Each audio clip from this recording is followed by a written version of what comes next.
T'es-tu déjà demandé si ce que tu appelles la Bible ne racontait pas tout?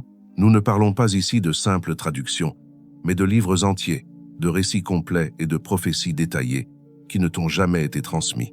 La version la plus répandue en contient 66, mais en Afrique, il existe une tradition qui en conserve 81, soit 15 textes supplémentaires dont on parle rarement, comme si quelqu'un avait décidé de les laisser dans l'ombre. Et c'est là que le mystère s'épaissit, car ces 15 livres ne sont ni des inventions récentes, ni des écrits incertains, mais des documents anciens, conservés depuis plus de 1700 ans, par une église restée hors du contrôle direct de Rome, l'église orthodoxe éthiopienne.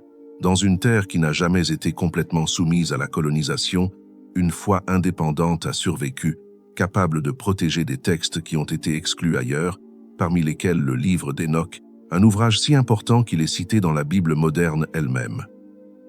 Oui, la Bible même que vous lisez aujourd'hui fait référence à un livre qu'elle ne contient plus. Dans la lettre de Jude, apparaît une prophétie attribuée à Enoch, rapportée presque mot pour mot, ce qui soulève une question inévitable. Pourquoi citer un texte considéré comme important pour ensuite l'éliminer? La réponse mène à des contenus que beaucoup préféreraient ne pas aborder. Des récits d'anges descendus sur terre, des néphilim et des connaissances interdites transmises aux hommes. Ce qui, dans la Genèse, n'apparaît que comme une brève allusion, à peine quelques versets, devient dans le livre d'Enoch un récit étendu, divisé en plus d'une centaine de chapitres, capable de changer complètement la perspective. Et il ne s'agit pas d'un cas isolé, mais d'un ensemble plus vaste d'écrits, comprenant des visions sur la fin des temps, des récits plus complets sur l'enfance de Jésus, des enseignements spirituels, des témoignages sur des figures féminines centrales et même des calendriers sacrés différents de ceux adoptés par la suite. Dans les monastères éthiopiens, ces textes racontent un christianisme différent, jamais filtré par des intérêts politiques, une tradition dans laquelle la connaissance intérieure n'a pas été minimisée, et où des figures comme Marie-Madeleine conservent un rôle significatif. Ici, ce qui reste obscur ailleurs trouve une explication plus large, comme si l'histoire avait été préservée dans sa forme complète. Et tout cela a survécu pour une raison précise. Lorsque Constantin convoqua le concile de Nicée en 325 après J.C., l'Éthiopie possédait déjà sa propre église indépendante, alors qu'ailleurs, on décidait quels textes accepter et lesquels éliminer. Là-bas, on continuait à transcrire et à préserver une tradition intacte, loin des dynamiques du pouvoir impérial. Les moines travaillaient en silence, copiant à la main chaque mot, génération après génération, préservant des recueils complets et non des versions abrégées. Ils le faisaient en G, une langue ancienne que peu de gens en dehors de ce pays étaient capables de comprendre, et c'est précisément cette distance linguistique qui est devenue une barrière naturelle contre toute forme de censure. Ainsi, alors qu'en Europe, des bibliothèques entières étaient détruites et que des textes jugés dangereux disparaissaient dans les flammes, une mémoire intacte était préservée dans les montagnes d'Éthiopie. Aujourd'hui encore, au XXIe siècle, ces manuscrits existent, complets, accessibles, prêts à révéler des contenus rarement abordés dans les contextes religieux les plus courants. Ce qui ressort de ces pages n'est pas une simple variante, mais une vision plus large, préservée dans une terre restée indépendante, un recueil de 81 livres qui raconte une histoire différente. Et plus on se rapproche de cette réalité, plus il devient inévitable de s'interroger sur ce qui s'est passé lorsque le christianisme a changé de cap. En 325 après J.C., la foi chrétienne cessa d'être uniquement persécutée et devint partie intégrante de l'Empire romain. Mais ce passage eut un coup profond. Constantin réunit des centaines d'évêques avec un objectif précis, créer une doctrine unique et stable, en éliminant les différences qui caractérisaient les premières communautés. Avant cela, il existait une grande variété de textes. Évangiles, lettres et écrits prophétiques circulaient librement. Chaque communauté conservait les enseignements reçus et transmis sans autorité centrale unique. C'était une tradition vivante, plurielle, mais cette diversité même devint un problème pour ceux qui recherchaient le contrôle et l'unité. C'est ainsi qu'un canon officiel fut établi. Seuls 27 livres furent inclus dans le Nouveau Testament et seuls 4 évangiles furent reconnus comme authentiques, tandis que les autres furent exclus, déclarés invalides et progressivement tombèrent dans l'oubli.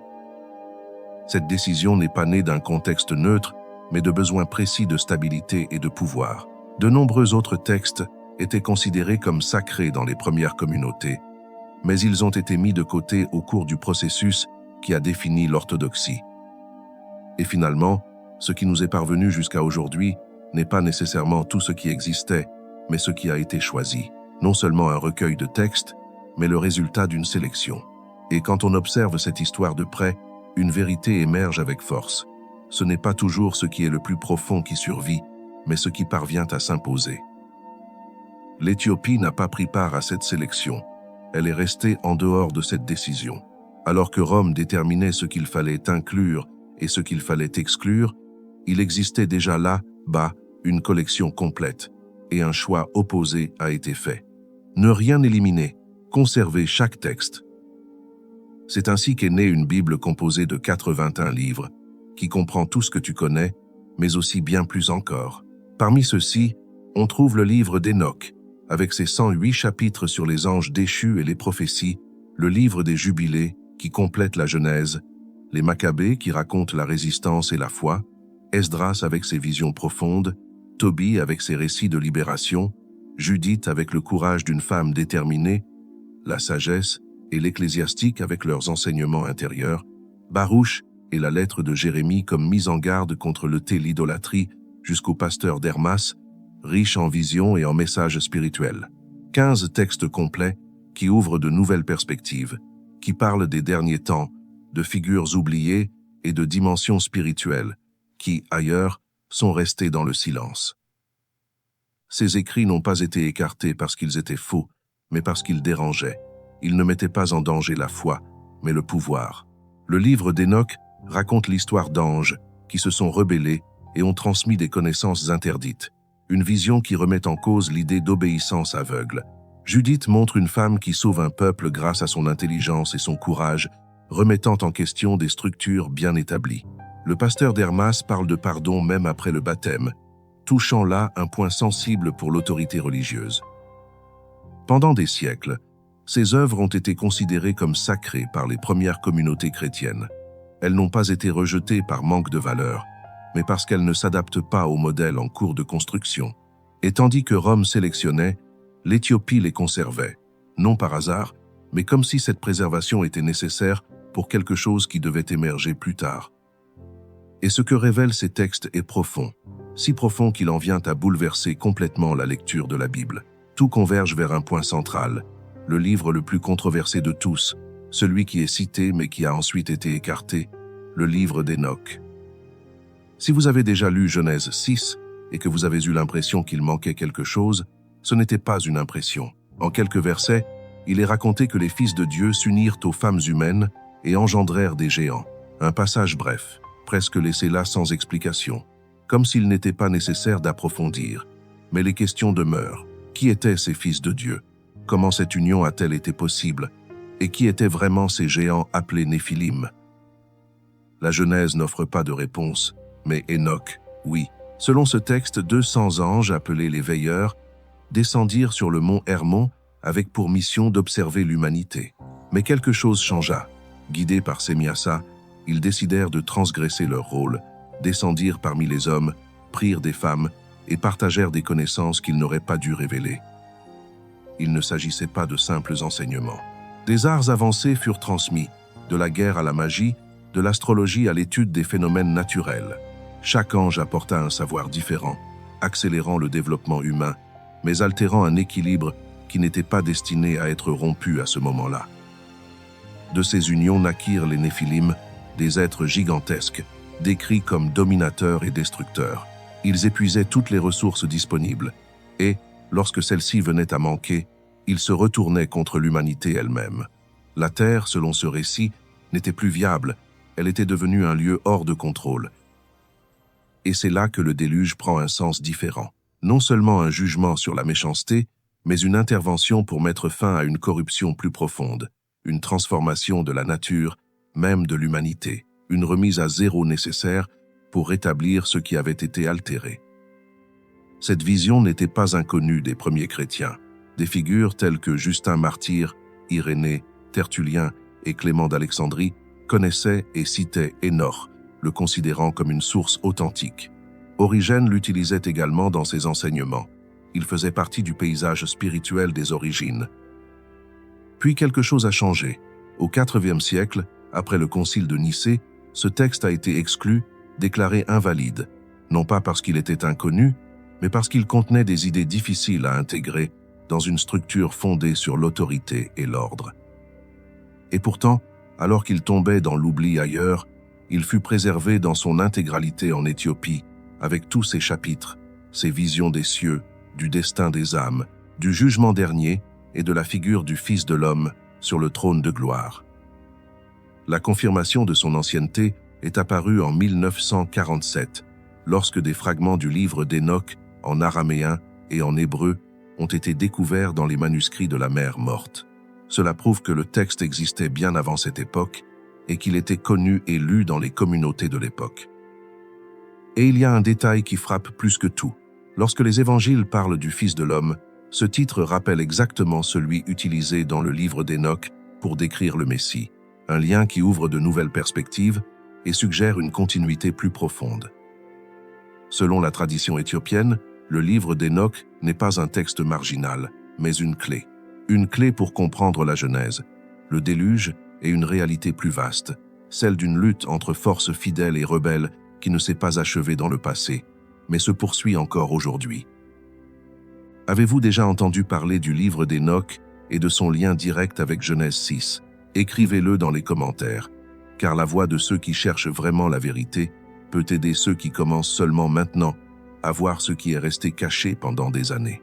Et si vous avez toujours eu le sentiment que le récit de Genèse 6 était incomplet, vous n'étiez pas loin de la vérité, car selon la tradition éthiopienne, le livre d'Enoch n'est pas un texte secondaire, mais une clé capable de dévoiler certains des mystères les plus profonds de toute la Bible. Mais le livre d'Enoch n'était pas le seul destiné à disparaître. Il y en avait un autre, encore plus déstabilisant, car il ne touche pas seulement à l'histoire sacrée, mais au temps lui-même. T'es-tu déjà demandé pourquoi il existe différents calendriers religieux? Pourquoi la date de Pâques change sans cesse? Pourquoi le Shabbat tombe un samedi, alors que le culte chrétien s'est déplacé au dimanche? Une partie de la réponse se trouve dans le livre des Jubilés, également appelé Petite Genèse, un texte qui retrace l'histoire depuis la création jusqu'à Moïse et ajoute ce que la Genèse laisse dans l'ombre, des dates précises, des détails chronologiques et surtout un calendrier différent de celui qui allait être imposé par la suite. Selon le livre des Jubilés, conservé dans son intégralité dans la tradition éthiopienne, Dieu a révélé à Moïse un calendrier solaire de 364 jours, pas 365, pas un système variable lié aux phases lunaires, mais exactement 364 jours. Et ce nombre change tout, car il est parfaitement divisible par 7. Cela signifie 52 semaines complètes. Cela signifie que chaque fête tombe toujours le même jour de la semaine, année après année, sans décalage, sans correction, sans décision humaine, intervenant pour modifier le rythme du sacré. Selon cette tradition, le calendrier n'était pas seulement un moyen de compter les jours, mais le reflet de l'ordre divin. Les manuscrits de Qumran révèlent que ce système était particulièrement cher aux Esséniens, l'une des communautés juives les plus rigoureuses de l'époque. C'est pourquoi beaucoup se sont demandé s'il ne s'agissait pas du même calendrier que celui connu de Jésus. Mais le christianisme entra ensuite dans l'orbite impériale, et ce passage s'accompagna de l'adoption du calendrier julien, un système qui altéra l'alignement parfait entre les semaines, les fêtes et les cycles sacrés. À partir de ce moment, Pâques commença à varier. Les fêtes bibliques perdirent leur stabilité d'origine et le contrôle des célébrations passa progressivement des Écritures à l'autorité religieuse. Selon le livre des Jubilés, tout cela avait été prévu. Le texte prévient que certains suivraient la lune et, ce faisant, corrompraient les saisons, confondraient les jours saints avec les jours profanes et perdraient l'ordre établi par Dieu, non pas comme une simple erreur de calcul, mais comme une rupture d'un équilibre sacré. Selon les spécialistes qui ont consacré leur vie à l'étude de ce livre, le calendrier de 364 jours était considéré comme sacré précisément parce qu'il excluait toute intervention humaine. Il ne dépendait ni d'observations incertaines, ni de décrets successifs, mais était présenté comme une révélation céleste. Et c'est là qu'apparaît un détail encore plus surprenant, car le livre des Jubilés affirme que c'est un ange de la présence qui a dicté le texte à Moïse sur le Sinaï. Il ne s'agit pas d'une œuvre née uniquement de la mémoire des hommes, mais d'une transmission que la tradition décrit comme venant du ciel. Pourtant, les jubilés ne parlent pas seulement du temps. Ils racontent aussi ce que la Genèse omet. Ils donnent des noms aux épouses des patriarches, ajoutent des dates précises aux événements les plus importants, décrivent plus précisément le déluge, approfondissent les alliances avec les patriarches et rapportent des détails sur les anges déchus et leur châtiment. C'est comme si le texte voulait combler toutes ces lacunes laissées en suspens, comme s'il ne supportait pas que l'histoire sacrée reste fragmentaire. Mais le plus inquiétant survient après le déluge. Lorsque Noé et ses fils tentèrent de reconstruire le monde, le mal n'avait pas disparu. Les jubilés racontent que des esprits impurs commencèrent à égarer les descendants de Noé, les poussant vers la destruction, l'aveuglement et la ruine. Les fils de Noé coururent alors vers leur père pour lui raconter ce qui se passait, et Noé pria. La réponse fut extraordinaire. Dieu envoya des anges pour enchaîner la plupart de ces démons, mais il en laissa un 10e en liberté. Pourquoi permettre à une partie de rester active? Le texte répond par une explication qui change la perspective sur toute l'histoire humaine. Ces esprits sont restés afin que le prince des démons, Mastema, puisse continuer à exercer une forme limitée d'influence sur les fils des hommes. Voilà pourquoi le mal n'a pas disparu avec le déluge. Voilà pourquoi la tentation a continué. Voilà pourquoi le monde, bien que purifié, n'est jamais redevenu complètement innocent. La Genèse ne développe pas cette partie, mais les jubilés le font, et c'est précisément là que le livre devient déterminant pour la tradition éthiopienne. Non seulement en tant que mémoire ancienne, mais aussi en tant qu'instrument permettant de comprendre les temps prophétiques, les cycles de l'histoire et le dessein divin qui s'étend de la création jusqu'à la fin. Dans cette vision, le temps n'est pas chaotique, il n'est pas laissé au hasard, mais suit une structure précise, faite de jubilés, de périodes et de passages déjà inscrits dans une carte sacrée. Rome, cependant, avait besoin d'autre chose. Elle avait besoin de gérer le temps, d'organiser les fêtes, de fixer quand le peuple devait célébrer, prier, se réunir. Contrôler le calendrier signifiait contrôler le rythme de la foi. Et si l'on contrôle le rythme de la foi, on contrôle aussi la vie de ceux qui croient. L'Éthiopie, en revanche, a conservé ce calendrier de 364 jours, et, avec lui, l'idée que le temps sacré appartient à Dieu avant d'appartenir aux hommes. Mais les révélations sur le calendrier n'étaient qu'un début. Il existe un autre texte éthiopien qui repousse encore davantage la frontière entre histoire sacrée, identité nationale et mystère biblique. C'est un livre que n'inclut aucune Bible occidentale. Et pourtant, pour l'Éthiopie, il est fondamental non seulement sur le plan religieux, mais aussi sur le plan historique et symbolique. Il s'intitule Kebra Nagast, la gloire des rois, et c'est le récit qui transforme à jamais la signification de la visite de la reine de Saba à Salomon. La Bible que vous connaissez ne consacre que quelques versets à cet épisode. Une reine entend parler de la sagesse de Salomon, arrive à Jérusalem, le met à l'épreuve avec des questions difficiles, reçoit des cadeaux, puis retourne dans son pays. Une rencontre rapide, presque diplomatique, qui semble se terminer sans autre conséquence.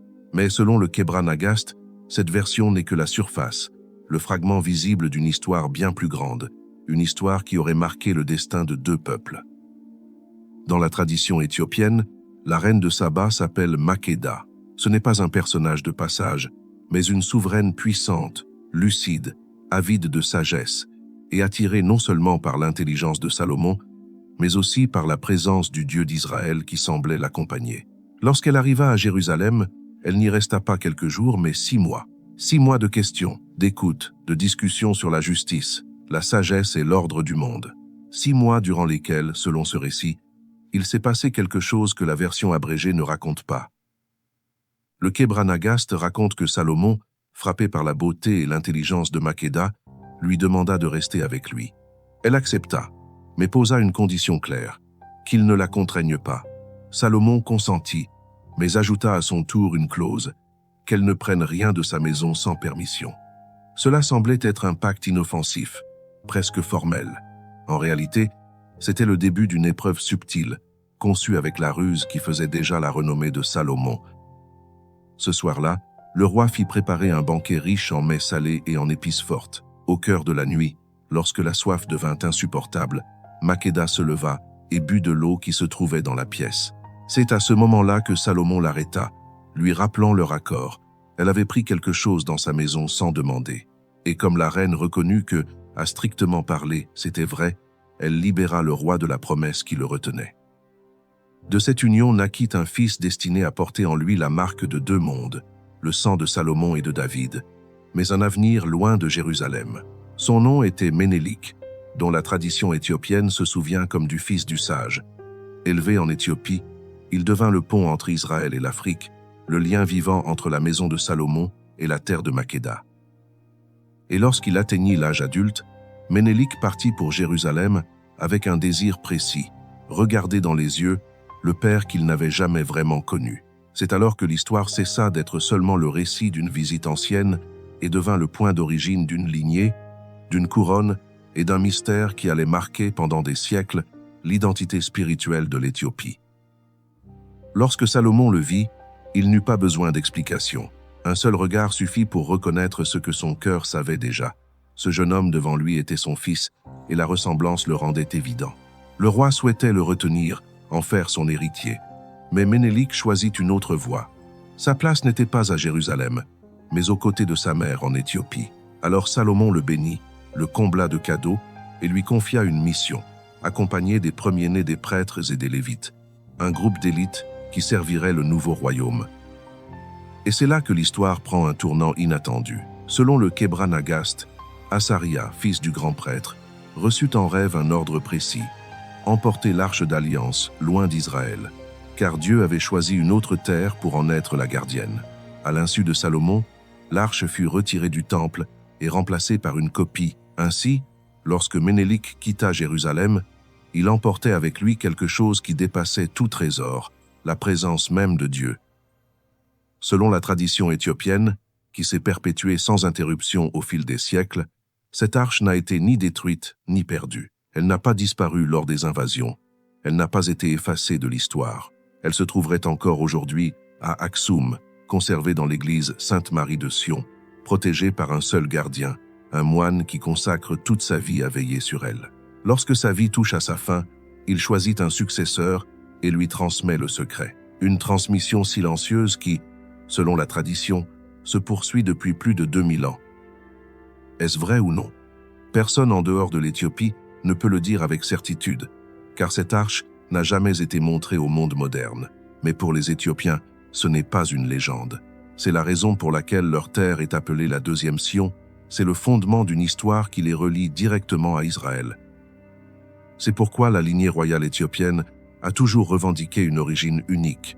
De Ménélik à l'empereur Haïl Sélassie, la dynastie s'est toujours considérée comme descendante de David, par l'intermédiaire de Salomon, un héritage qui, selon cette vision, ne s'est pas conservé en Europe ni au Moyen-Orient, mais au cœur de l'Afrique. Si tout cela te touche profondément, c'est parce que ces récits ne sont pas de simples contes, mais des fragments d'une vision plus large, une vision qui pousse à chercher au-delà de ce qui a été transmis. Et le mystère ne s'arrête pas là. Si l'arche se trouve réellement en Éthiopie, et si la lignée davidique y a été préservée, alors l'histoire que tu connais n'en est qu'une partie. Ce qui se dessine maintenant est directement lié aux enseignements les plus profonds transmis par les apôtres. Il y a un épisode dans les Actes des Apôtres que beaucoup lisent sans s'y attarder, et pourtant il cache quelque chose d'essentiel. Un homme voyage dans le désert, rencontre Philippe et se fait baptiser, puis le récit s'interrompt, mais derrière ces quelques versets se cache une histoire bien plus vaste. Il s'agit de l'eunuque éthiopien. Le récit décrit un fonctionnaire au service de la reine, en voyage après avoir séjourné à Jérusalem, occupé à lire le prophète Isaïe. Philippe s'approche de lui et lui demande s'il comprend ce qu'il lit. La réponse est simple et puissante. Comment pourrait-il comprendre sans quelqu'un pour le guider? À partir de ce moment, tout change. Philippe lui explique la signification de ces paroles, lui révèle le message de Jésus et, lorsqu'il trouve de l'eau, l'homme demande à être baptisé. Aussitôt après, Philippe disparaît et le voyage continue. C'est ainsi que se termine le récit dans la Bible, en quelques versets apparemment complets. Mais selon la tradition éthiopienne, ce n'est qu'une partie de l'histoire. Cet homme n'était pas un simple fonctionnaire. Il s'appelait Batchos et occupait une place prépondérante à la cour de la reine II. Son voyage à Jérusalem n'était pas motivé par la simple curiosité, mais par une quête profonde, un désir sincère de comprendre le Dieu d'Israël. Il avait entendu parler de Jésus, d'un homme crucifié, dont certains disaient qu'il était ressuscité. Il ne savait pas quoi croire. Il cherchait des réponses, et c'est pour cela qu'il avait acheté le rouleau d'Isaïe. Et au moment même où il s'interrogeait, vint à sa rencontre celui qui pouvait lui expliquer ce qu'il lisait. Quand il comprit que ces paroles parlaient du Messie, il n'hésita pas. Il accueillit ce message sans résistance, comme s'il l'avait toujours attendu. Et une fois de retour en Éthiopie, il ne garda pas cette découverte pour lui. Selon ses traditions, c'est lui qui apporta l'Évangile dans son pays. Il s'adressa à la reine, partagea ce qu'il avait appris et contribua à la naissance des premières communautés chrétiennes africaines. Bien avant que le message ne se répande en Europe, il avait déjà pris racine en Éthiopie. Mais ce n'était là que la première étincelle. Des siècles plus tard, un autre événement allait renforcer cette présence. Au IVe siècle, 2 jeunes hommes originaires de Tyr furent capturés au cours d'un voyage et emmenés à la cour du roi d'Aksum. Ils s'appelaient Frumens et Édèse. Ce qui avait commencé comme un emprisonnement s'est transformé en quelque chose de différent. Leur intelligence et leur caractère ont tellement impressionné le roi qu'il les a libérés et nommés conseillers. Et c'est précisément à ce poste que ce qu'ils avaient apporté avec eux n'est plus resté caché. Lorsque le jeune homme se présenta devant Salomon, le roi comprit immédiatement la vérité. Nul besoin de preuves ni de paroles, car le visage de Ménélik portait en lui une évidence que personne ne pouvait nier. Salomon vit en lui son propre sang, son propre reflet, et il souhaita le retenir à Jérusalem pour en faire son successeur. Mais Ménélik n'était pas venu pour s'emparer du trône d'Israël. Son chemin le menait vers le sud, vers l'Éthiopie, vers la terre de sa mère. Ainsi, le cœur partagé, Salomon lui remit des présents, des bénédictions, et une suite choisie de jeunes prêtres et lévites, destinés à l'accompagner et à servir le nouveau royaume qui allait naître loin de Jérusalem. Et c'est là que le récit éthiopien prend une tournure explosive. Selon le Kebra Nagast, Azaria, fils du grand prêtre Zadok, eut une vision nocturne au cours de laquelle un ange lui annonça que l'arche d'alliance ne devait plus rester en Israël, car Dieu avait choisi l'Éthiopie pour être la nouvelle gardienne de sa présence. Alors Azaria et ses compagnons agirent en secret, entrèrent dans le temple, prirent l'arche authentique et la remplacèrent par une réplique. Lorsque Ménélik quitta Jérusalem, il n'emportait pas seulement avec lui des trésors et des honneurs, mais l'objet le plus sacré d'Israël, l'arche de l'Alliance, les tables de la loi, le signe tangible de la présence divine au milieu de son peuple. Selon la tradition éthiopienne, préservée sans interruption depuis le IVe siècle, l'arche n'a jamais été détruite par les Babyloniens et n'a jamais été perdue pendant l'exil. Elle se trouverait encore aujourd'hui à Aksum, dans l'église Sainte-Marie de Sion, gardée par un seul moine consacré à cette mission pour toute sa vie. Personne d'autre ne peut la voir, personne d'autre ne peut s'en approcher. Et lorsque ce gardien sent la mort approcher, il choisit lui-même son successeur et lui transmet le secret avant de quitter ce monde. Ainsi, selon ce qui se transmet, la garde de l'arche se poursuit depuis plus de 2500 ans dans le silence, loin des regards du monde. Est-il possible de le vérifier de l'extérieur? Non, car l'arche n'a jamais été exposée au public moderne. Mais pour les Éthiopiens, ce n'est pas une légende forgée par le temps. C'est une histoire sacrée. C'est la raison pour laquelle leur terre est appelée la deuxième Sion. C'est le fondement spirituel d'une identité qui ne dépend ni de Rome, ni de Byzance, ni de l'Occident. C'est aussi la raison pour laquelle la maison royale éthiopienne, de Ménélik jusqu'à Haïlé Sélassié, destituée en 1974, s'est toujours proclamée dynastie salomonienne, descendante directe de David par Salomon et Ménélik. Une lignée davidique conservée non pas en Europe ni au Moyen-Orient, mais en Afrique. Et si l'arche a vraiment été emportée en Éthiopie, si cette lignée y a vraiment survécu, alors l'histoire qu'on t'a racontée sur le christianisme n'est qu'une partie de la vérité. Car à ce stade, l'Éthiopie n'apparaît plus comme une périphérie de la foi, mais comme l'un de ses centres cachés.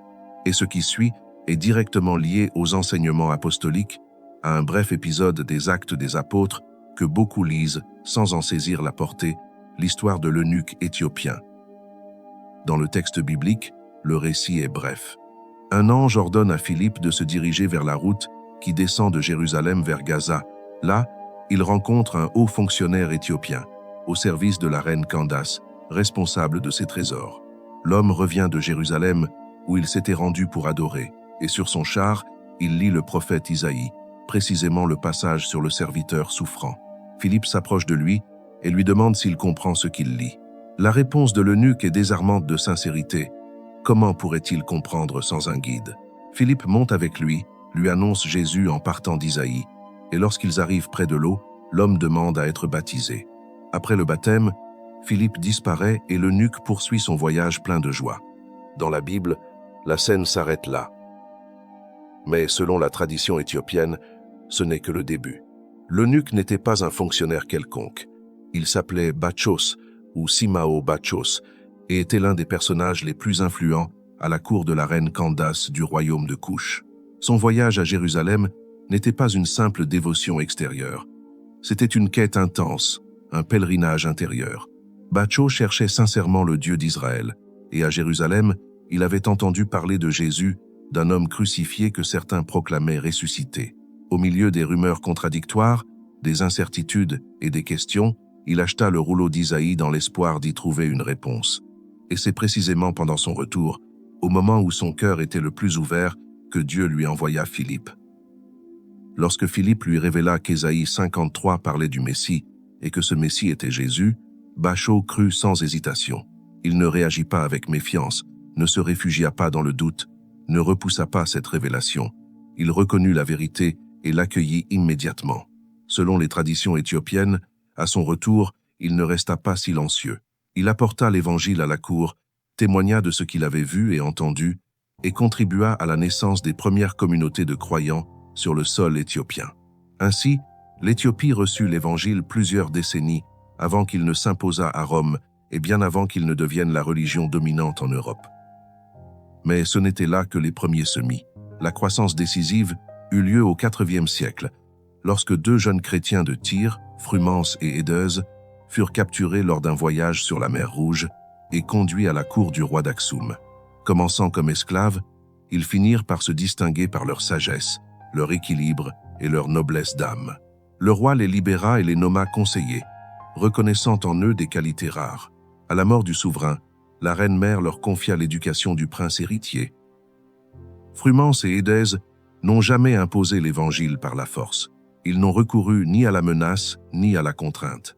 Ils ont enseigné par leur vie, par leur fidélité, par leur patience, par leur amour. Le prince les a écoutés, les a observés et a cru.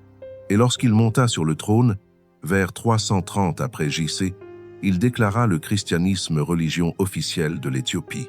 Cela signifie que l'Éthiopie est devenue chrétienne de manière stable et reconnue à une époque très ancienne, par une adhésion convaincue et non par une imposition militaire. Sa foi n'est pas née de conquêtes étrangères, mais d'une transformation intérieure accueillie par sa propre maison royale. Le point décisif vient ensuite. Lorsque Frumens se rendit à Alexandrie et fut consacré évêque par le patriarche Athanas, il reçut l'autorité de servir l'Église éthiopienne, mais ne livra pas l'Éthiopie à un contrôle étranger. L'Église éthiopienne resta elle-même. Elle conserva ses propres textes, ses propres traditions, sa propre manière d'interpréter les Écritures. Et lorsque Rome commença à centraliser le pouvoir ecclésiastique et à se présenter comme le centre universel de la chrétienté, l'Éthiopie refusa de se plier, non par esprit de rébellion, mais parce qu'elle possédait déjà sa propre continuité apostolique, son propre lien avec les origines, sa propre mémoire spirituelle qui remontait à Philippe, à Bachos, à Frumens, et à une lignée de témoins qui ne dépendait pas de l'autorité romaine. Pour renforcer tout cela, les 9 saints arrivèrent au V siècle. Selon la tradition éthiopienne, il s'agissait de moines syriaques ayant fui les persécutions de l'Empire byzantin. Ils cherchaient refuge et trouvèrent en Éthiopie une église prête à les accueillir. Mais ils ne vinrent pas les mains vides.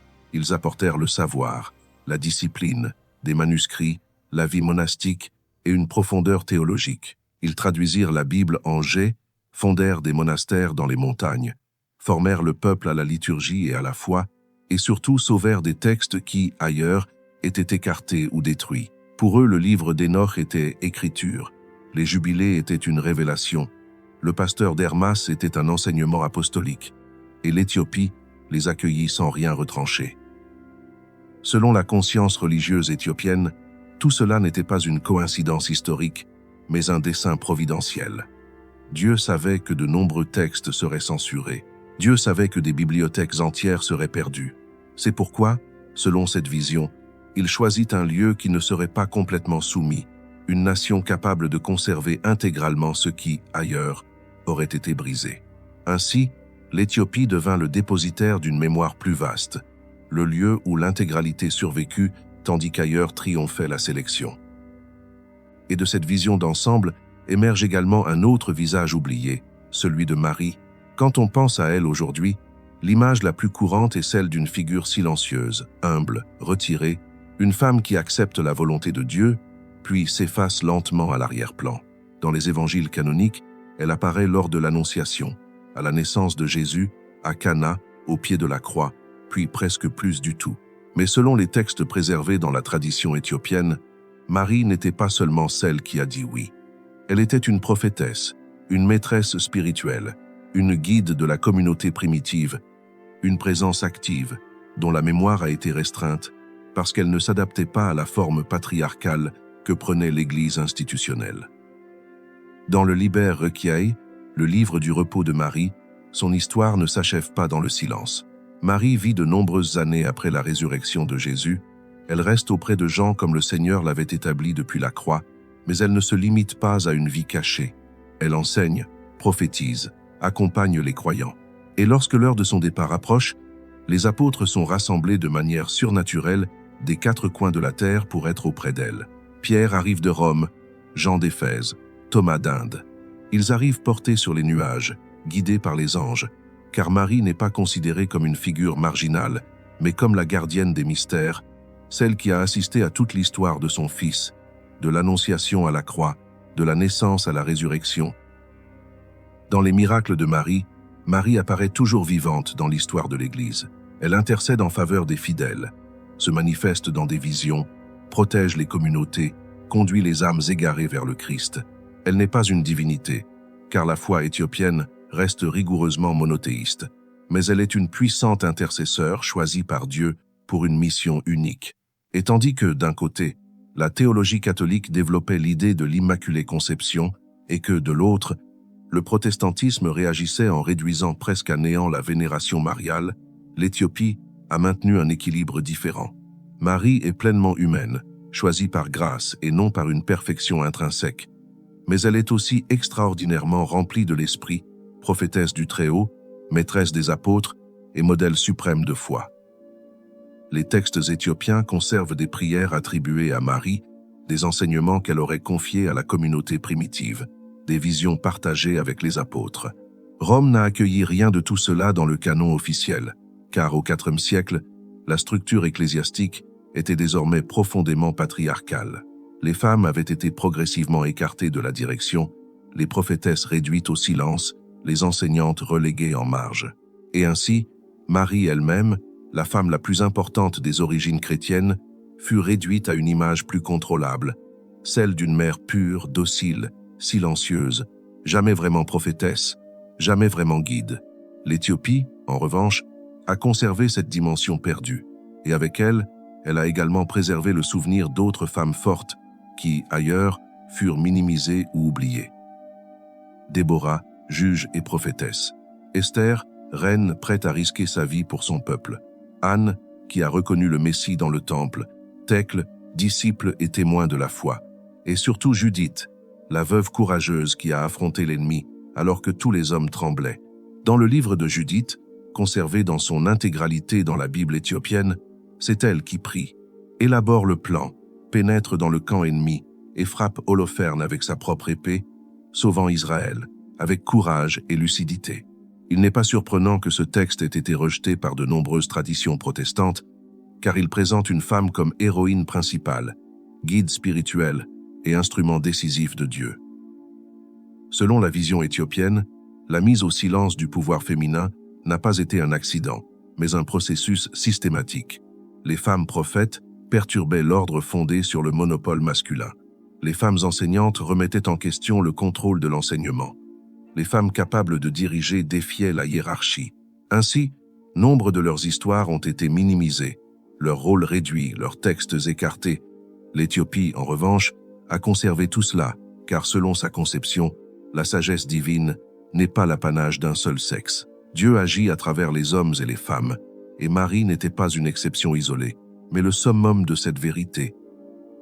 Mais le silence imposé aux femmes n'était qu'une partie de la censure. Il existait également un autre type de savoir que Rome considérait avec méfiance. Les enseignements mystiques, les visions angéliques, les révélations intérieures qui ne s'adaptent pas à une structure fondée sur le contrôle. C'est là qu'apparaît un livre extraordinaire, lu avec un grand respect dans l'Église primitive, cité par les pères du IIe siècle, transmis aux côtés des évangiles dans d'anciens manuscrits et pourtant exclu du canon officiel au IVe siècle, le Pasteur d'Hermas. Selon le canon muratorien, une liste ancienne des livres considérés comme sacrés, le Pasteur d'Hermas devait être lu, mais non proclamé publiquement pendant la liturgie. Cette distinction est révélatrice. Il était considéré comme précieux pour l'édification personnelle, mais problématique pour l'enseignement officiel. Et la raison en était claire. Le livre contenait des visions, des commandements transmis par les anges, et surtout un message sur le pardon qui remettait en cause la rigidité croissante de l'Église institutionnelle. Écrit vers 140 ou 155 après J, c'est par Hermas, un esclave chrétien vivant à Rome, le texte se divise en 3 grandes parties, les visions, les commandements et les paraboles. Dans les visions, Hermas reçoit des révélations d'un personnage âgé qui représente l'Église. Dans les commandements, un ange sous la forme d'un berger lui transmet des principes moraux et spirituels. Dans les similitudes, des paraboles et des images expliquent la vie de l'âme. Mais au cœur de tout cela se trouve une annonce radicale. La repentance est encore possible, même après le baptême. Pour certaines communautés du IIe siècle, cette affirmation était bouleversante. On enseignait que le baptême effaçait les péchés passés, mais qu'après celui-ci, il n'y avait plus aucune véritable possibilité de retour. Celui qui tombait, tombait définitivement. Le pasteur d'Hermas rompt avec ce schéma. Il enseigne que Dieu connaît la fragilité de l'homme et les ruses du malin, et que c'est précisément pour cette raison, dans sa miséricorde, qu'il a prévu un repentir même pour ceux qui ont péché après avoir reçu le baptême. C'était un message d'espoir, de grâce, de seconde chance. Mais c'est précisément pour cette raison qu'il devenait aussi dangereux aux yeux d'une Église qui voulait gérer le pardon de manière institutionnelle. Si la repentance pouvait s'obtenir par une conversion sincère du cœur, si la miséricorde de Dieu pouvait atteindre l'âme sans dépendre exclusivement d'une médiation cléricale, alors le contrôle sacramentel perdait de sa force. Rome ne pouvait pas accepter facilement une telle ouverture. C'est ainsi qu'en 367 après J.C., Athanase d'Alexandrie, dans sa lettre festive 39, énuméra les 27 livres du Nouveau Testament et exclut le pasteur d'Hermas, le reconnaissant comme utile pour l'instruction, mais lui refusant le rang d'écriture inspirée. Le résultat fut considérable. Un ouvrage lu depuis plus de 2 siècles par les communautés chrétiennes, présent dans le Codex Sinaiticus, cité par Irénée, Tertullien, Origène et Clément d'Alexandrie, fut progressivement relégué à la marge. Mais pas en Éthiopie. Là-bas, il fut conservé dans son intégralité en jet et accueilli comme une partie vivante de la tradition biblique. Pour les Éthiopiens, ces visions n'étaient pas des fantasmes humains, mais des révélations angéliques, capables d'éclairer les évangiles. Et ces enseignements sur le pardon n'affaiblissaient pas la grâce, mais la montraient dans toute sa profondeur. L'une des images les plus puissantes du pasteur d'Hermas est celle de la tour en construction, symbole de l'Église. Hermas voit des jeunes rayonnants et des foules innombrables à l'œuvre, et la figure qui le guide lui révèle que ces constructeurs sont les saints anges créés les premiers, chargés par le Seigneur de gouverner et de faire croître la création. C'est une image bouleversante, car elle montre l'Église édifiée, non pas avant tout par les papes et les évêques, mais par les anges sous la direction directe de Dieu. Pour Rome, cette vision réduisait trop le monopole de la hiérarchie. Pour l'Éthiopie, en revanche, elle était parfaitement naturelle, car sa théologie a toujours reconnu la participation active des anges dans l'histoire humaine, en tant que messagers, gardiens et guides réels. Pourtant, même le pasteur d'Hermas n'est pas le point final. Ces visions ouvrent la voie à une question encore plus profonde. Les enseignements de Jésus que nous connaissons sont-ils vraiment complets? Ou bien, existe-t-il des paroles du Maître qui n'ont jamais été reprises dans les 4 évangiles officiels?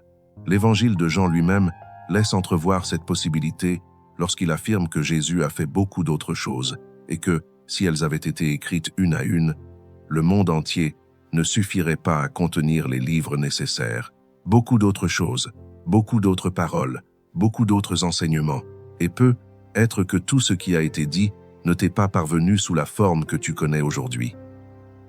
Selon les textes conservés dans la tradition éthiopienne et dans les évangiles extra-canoniques connus dans ce milieu, Jésus a transmis un enseignement qui remettait en cause l'ensemble du système de médiation religieuse. Pas un détail marginal, mais quelque chose de radical, quelque chose qui déplaçait le centre du pouvoir spirituel de l'institution vers le croyant. De quoi s'agissait-il? Du royaume intérieur. Lorsque, dans Luc 17, 20 à 21, les pharisiens lui demandent « Quand viendra le royaume de Dieu ?» Jésus répond qu'il ne viendra pas de manière à attirer les regards, qu'on ne pourra pas dire « Le voici ici » ou « Le voici là », car le royaume de Dieu est parmi vous. Et selon une lecture encore plus pénétrante, il est en vous, à l'intérieur, non pas confiné dans un édifice, non pas gardé par une hiérarchie, non pas distribué par une élite religieuse, mais présent au plus profond de l'être humain. Ce même cœur de pensée transparaît avec force dans l'évangile de Thomas, le texte découvert à Nag Hammadi en 1945. Dans l'un de ses dictons les plus célèbres, Jésus affirme que si tes guides te disent que le royaume est dans le ciel, alors les oiseaux t'y précéderont, et s'ils disent qu'il est dans la mer, alors ce seront les poissons qui y arriveront avant toi. Le royaume, dit-il, est en vous et hors de vous. Et aussitôt après, il ajoute la clé décisive.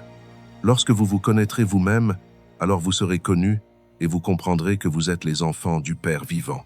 Ici, le centre n'est pas le rituel extérieur, ce n'est pas l'obéissance aveugle, mais la connaissance spirituelle de soi, l'éveil de cette étincelle divine qui habite l'homme. Une autre parole de Thomas le rend encore plus explicite. Si tu mets en lumière ce qui est en toi, ce que tu mets en lumière te sauvera. Si, au contraire, tu ne le mets pas en lumière, ce que tu gardes enfoui finira par te détruire. C'est un enseignement mystique, puissant, presque désarmant dans sa simplicité. Le salut n'est pas seulement décrit comme l'adhésion à des formules correctes, mais comme l'éveil d'une réalité intérieure déjà présente. Et c'est précisément là que l'on comprend pourquoi un texte de ce genre était perçu comme dérangeant.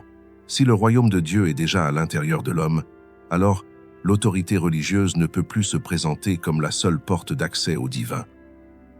C'est pourquoi de nombreux spécialistes du christianisme antique ont fait remarquer que les évangiles gnostiques proposaient un modèle d'autorité différent, fondé non pas avant tout sur la hiérarchie, mais sur l'expérience spirituelle personnelle.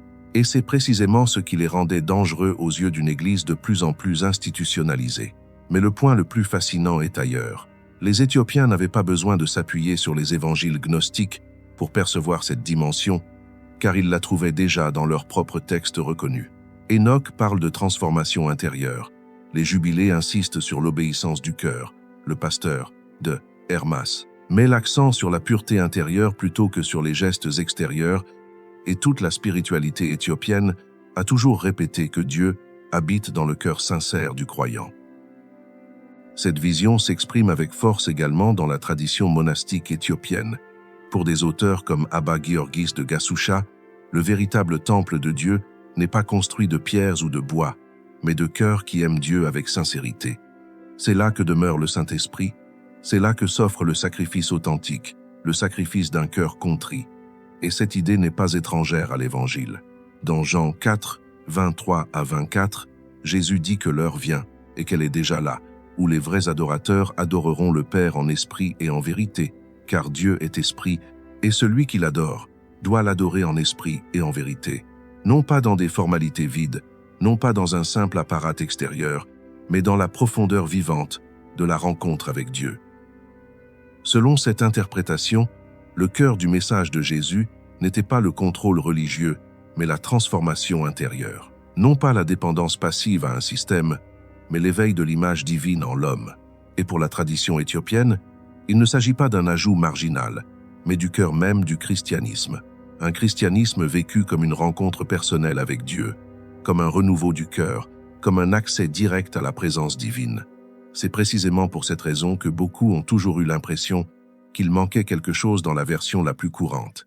Et ce sentiment, dans cette perspective, ne serait pas une erreur, mais un rappel, car ce qui manque, c'est justement la partie la plus décisive, la relation vivante entre l'âme et Dieu, sans intermédiaires absolus, sans contrôle total, sans que personne ne puisse se substituer à ce dialogue. Mais ces enseignements intérieurs ne sont qu'un seuil. Le texte suivant conduit vers un territoire encore plus inquiétant, celui des visions apocalyptiques. Il existe en effet une autre révélation que l'Église antique connaissait bien, une révélation qui, pendant un temps, fut lue aux côtés d'autres textes vénérés, mais qui fut ensuite écartée parce que trop explicite, trop concrète, trop difficile à maîtriser.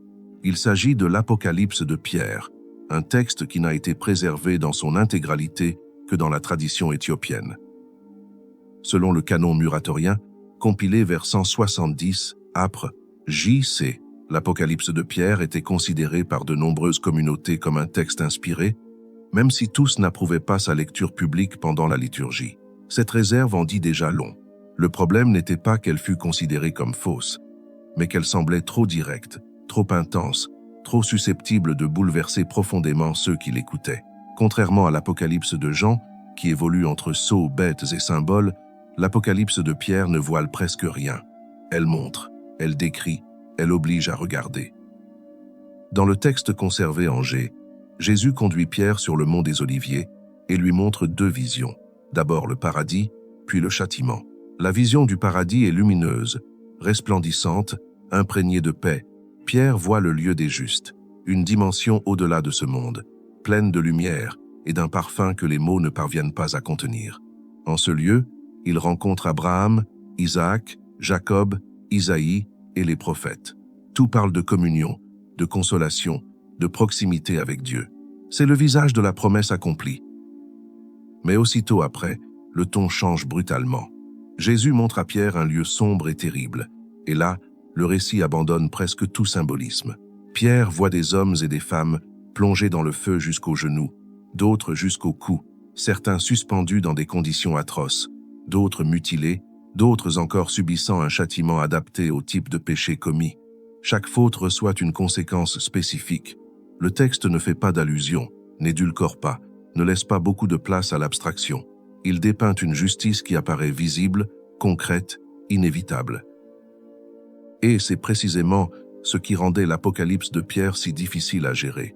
D'une part, ces images pouvaient susciter une terreur pure, poussant certains non pas tant à la repentance qu'au désespoir.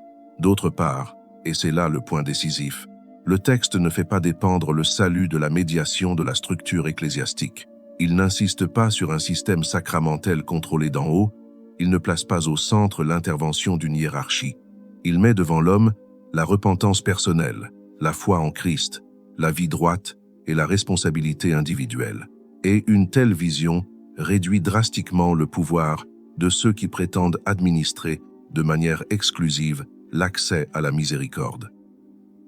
C'est pourquoi, au fil du temps, l'Apocalypse de Jean a été conservée, tandis que celle de Pierre a été écartée. La première pouvait être interprétée, expliquée, maîtrisée. La seconde en révélait trop. Il n'était pas facile de la dompter. Pourtant, l'Éthiopie n'a pas choisi entre les deux. Elle les a conservées toutes les deux, reconnaissant qu'elles présentaient deux aspects différents d'une même réalité finale. Jean montre la bataille cosmique entre le bien et le mal. Pierre met à nu les conséquences personnelles du péché et de la justice. L'une porte sur le drame universel, l'autre sur le destin de l'individu. Ensemble, elles forment un tableau plus complet du jugement. Les spécialistes du Nouveau Testament ont observé que l'Apocalypse de Pierre a exercé une influence profonde sur le christianisme des origines et, probablement, aussi sur de nombreuses représentations médiévales de l'enfer. Le problème n'était pas son manque de pertinence, mais sa force visuelle. Elle était problématique et non marginale. Ce qui posait problème, c'était qu'elle confrontait le lecteur à sa propre responsabilité sans lui laisser l'illusion de pouvoir tout déléguer à un système extérieur. Face à ce texte, le poids de ses propres choix devenait immédiat, personnel, incontournable. Et il y a un détail encore plus surprenant. L'Apocalypse de Pierre relie la transfiguration de Jésus à la révélation du jugement dernier. Dans les évangiles canoniques, ces événements sont racontés séparément, mais ici, Pierre les contemple comme une seule et même vision. Le Christ glorieux qui resplendit de lumière est le même Christ qui juge le monde. La gloire et la justice ne sont pas deux réalités distinctes, mais un seul et même visage. La miséricorde n'annule pas le jugement, et le jugement n'efface pas la gloire. Tout converge en lui. Pour la tradition éthiopienne, ce texte n'a pas été conservé comme une curiosité du passé, mais comme un avertissement vivant, un rappel du fait que les actions de l'homme ont des conséquences éternelles, que Dieu est miséricordieux mais aussi juste, et que le jugement n'est pas seulement une métaphore à interpréter, mais une réalité devant laquelle toute conscience sera placée. Pourtant, ces visions ne concerneraient pas seulement un avenir lointain. Selon l'interprétation qui en est faite dans ces milieux, de nombreux signes indiquent que l'humanité entre précisément dans le temps où les vérités cachées doivent être révélées. C'est là qu'intervient la prophétie de Daniel. Dans Daniel 12, 4, on peut lire que le livre restera scellé jusqu'au temps de la fin, lorsque beaucoup courront d'un endroit à l'autre et que la connaissance s'accroîtra. Deux signes, la mobilité mondiale et la croissance explosive de la connaissance. Pendant des siècles, ces mots sont restés énigmatiques, mais ces derniers temps, ils prennent une tournure inquiétante, celle d'un monde où les hommes se déplacent sans cesse et où la connaissance croît à une vitesse jamais vue auparavant. Selon la perspective éthiopienne, cependant, il y a aussi un autre aspect. Le sceau de la connaissance cachée devait être brisé. Qu'est-ce que cela signifie? Que des textes enfouis, des manuscrits oubliés, des traditions censurées et des vérités restées dans l'ombre allaient refaire surface précisément ces derniers temps. Et les faits semblent suivre cette trajectoire. En 1945, les codex de Nag Hammadi sont découverts, avec des dizaines de textes gnostiques restés cachés pendant environ 16 siècles.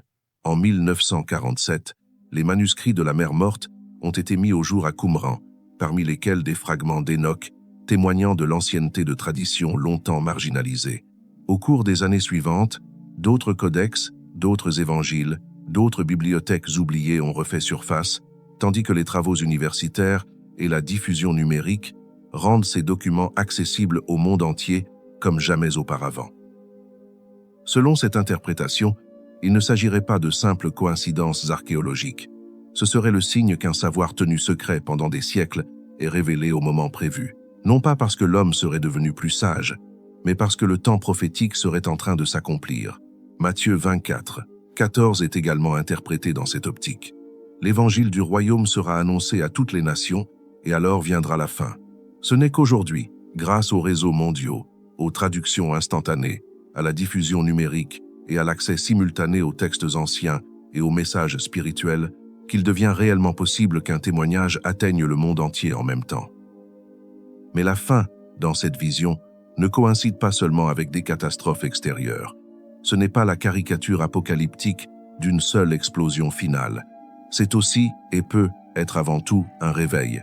Une époque où les mensonges sont dévoilés, où les vérités enfouies refont surface, où les systèmes de contrôle commencent à vaciller, et où un nombre croissant de personnes cherchent Dieu en dehors des structures qui, pendant des siècles, ont monopolisé le sacré. Isaïe parle des ténèbres qui couvriront la terre, mais aussi d'une lumière qui se lèvera sur ceux qui sont appelés à voir. Et Joël annonce une effusion de l'esprit sur toute chair, des fils et des filles qui prophétisent, des vieillards qui rêvent, des jeunes qui reçoivent des visions, non pas sur quelques privilégiés, mais sur tous. Et c'est précisément ce qui rend cette époque si déstabilisante pour les institutions religieuses traditionnelles. Si Dieu recommence à parler directement au cœur, si l'esprit se répand sans demander la permission aux structures du pouvoir, alors aucun système ne peut plus contrôler entièrement le flux de la révélation. Pour la tradition éthiopienne contemporaine, ce serait le temps de la préparation, pas encore l'accomplissement final, mais le moment où les sceaux commencent à se briser, où les vérités sont restaurées et où l'humanité se divise, avec une clarté toujours plus grande entre ceux qui accueillent ce qui se révèle et ceux qui préfèrent s'accrocher aux anciens systèmes. Une division ancienne, certes, mais aujourd'hui plus visible que jamais, plus globale que jamais, plus impossible à ignorer que jamais. Ce n'est pas un hasard si tu es arrivé jusqu'ici. Ce n'est pas un hasard si ces mots te touchent en ce moment même, comme si quelque chose en toi les reconnaissait depuis toujours. Les anciennes prophéties parlent d'un temps où beaucoup se réveilleraient ensemble, et selon cette vision, ce temps est le nôtre. Et c'est là que surgit la question décisive, celle qui bouleverse tout le tableau. Pourquoi précisément l'Éthiopie? Pourquoi une terre africaine aurait-elle été choisie pour préserver ce qui a été perdu ailleurs? Pourquoi Rome n'a-t-elle pas réussi à la soumettre? Pourquoi ces textes sont-ils restés intacts pendant des siècles, alors qu'ailleurs on sélectionnait, on censurait et on détruisait? Selon la tradition éthiopienne, la réponse n'est pas politique, mais prophétique. Il existe un verset dans les psaumes que beaucoup lisent sans s'y attarder, alors qu'en Éthiopie, il est considéré comme une clé, le psaume 68, 31, selon lequel l'Éthiopie tendra bientôt les mains vers Dieu. Pour cette mémoire spirituelle, il ne s'agit pas d'une simple image poétique, mais d'une annonce concernant le rôle unique que cette nation serait appelée à jouer dans le plan divin. Non pas une terre quelconque, mais un refuge destiné à préserver ce qui, ailleurs, aurait été compromis. Non pas une périphérie de la foi, mais une sentinelle choisie pour protéger la continuité de la révélation. La première raison serait inscrite dans la géographie même. L'Éthiopie est défendue par des plateaux imposants, des montagnes escarpées, des territoires difficiles à traverser et encore plus difficiles à dominer. Pendant des siècles, cette configuration a fait de ce pays une forteresse naturelle.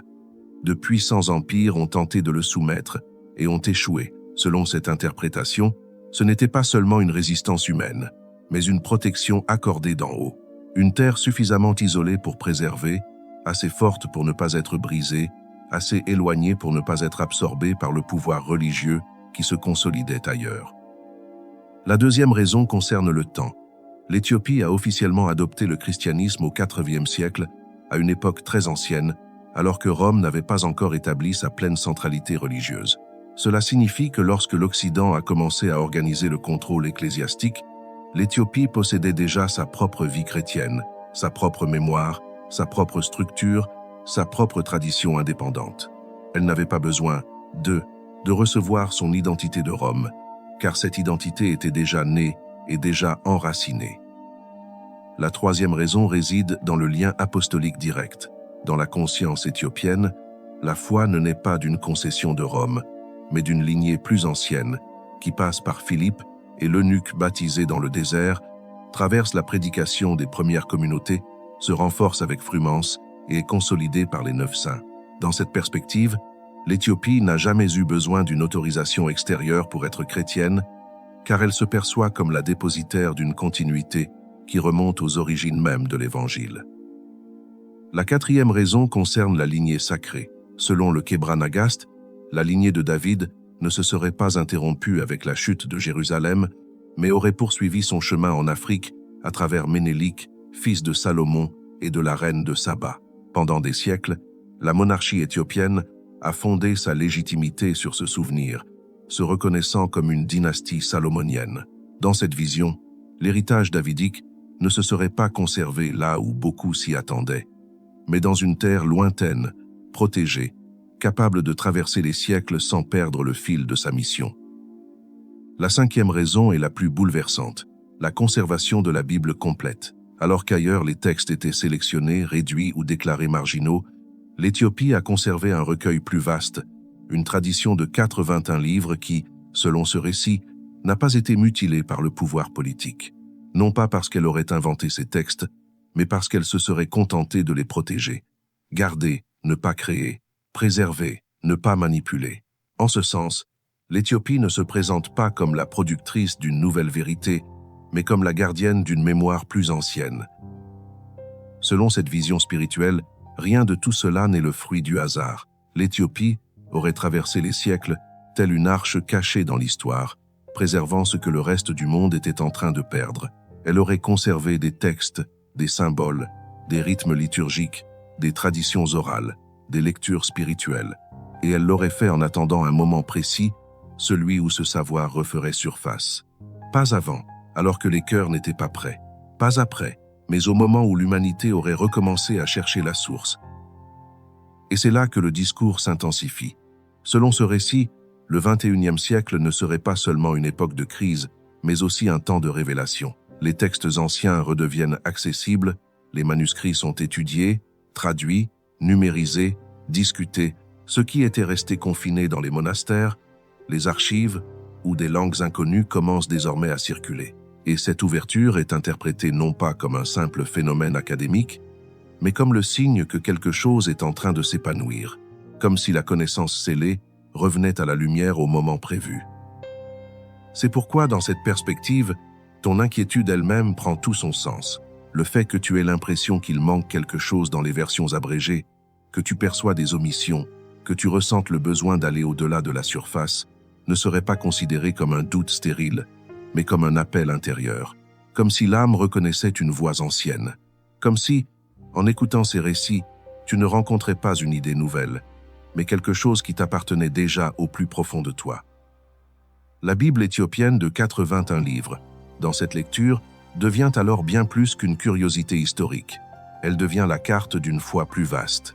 C'est le lieu où Enoch élargit le mystère de Genèse 6, où les jubilés ordonnent le temps selon une logique sacrée, où le Kebra-Nagast relie Israël à l'Afrique, où l'Apocalypse de Pierre montre le jugement avec une concrétesse désarmante, où le rôle des femmes n'est pas réduit au silence, où le royaume intérieur dont parlait Jésus reste vivant comme axe central de la transformation spirituelle. La question finale n'est donc plus de savoir si l'Éthiopie a joué un rôle important, mais pourquoi elle a pu résister alors que tant d'autres ont cédé.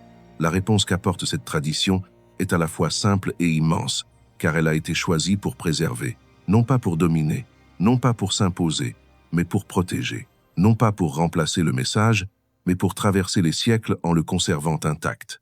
C'est pour cela que, selon cette vision, c'est précisément là que la vérité serait restée en sécurité jusqu'au temps du réveil. Si tout cela est vrai, alors nous ne parlons pas seulement d'histoire ancienne, nous parlons du présent. Nous parlons d'un moment où la connaissance cachée refait surface, où les systèmes de contrôle sont remis en question et où de plus en plus de personnes recherchent la source originelle et non une version édulcorée. Dans ce scénario, l'Éthiopie ne serait pas la marge oubliée de l'histoire chrétienne, mais le lieu où une partie essentielle du message a attendu silencieusement son heure. Et c'est pourquoi ton arrivée jusqu'ici n'est pas considérée comme un hasard. Si ces mots t'ont touché, si quelque chose en toi a senti qu'il ne s'agissait pas seulement d'information mais d'un appel, alors peut être vécu précisément ce que les prophéties décrivaient, un temps de séparation entre ceux qui se contentent de la surface et ceux qui recherchent la plénitude. Une époque où la foi n'est pas refondée comme une nouvelle religion, mais restaurée dans son origine la plus vivante.